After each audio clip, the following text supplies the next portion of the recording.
TMJ buat keputusan bijak, tolak Indonesia dan pilih gergasi dunia ini untuk friendly match dengan Harimau Malaya.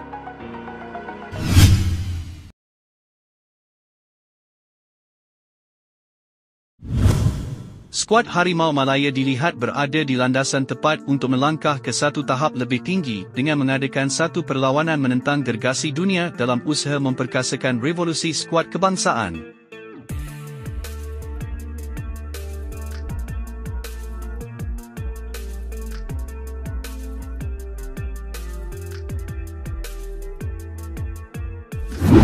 Sebelum ini Malaysia telah menolak jemputan Indonesia untuk mengadakan aksi persahabatan disebabkan Malaysia bakal menyertai Cover Nation Cup.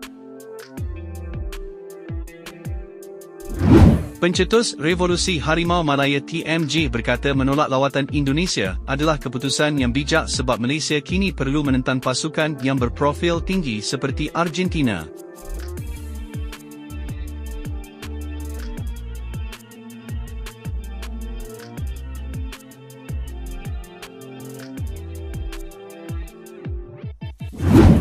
Menolak pasukan Indonesia adalah satu keputusan yang bijak, sebab kita sedang menuju ke satu tahap di mana kita perlu mula fikir untuk menentang pasukan gergasi seperti Argentina. Dari situ kita boleh tahu sejauh mana kemampuan sebenar pasukan, ujar TMJ.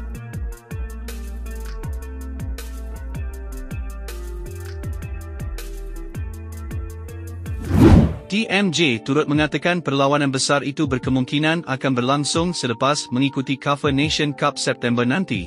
Perlawanan itu dijangka akan memberi pendedahan berharga yang membantu pemain belajar dan meningkatkan lagi teknikal dan fizikal.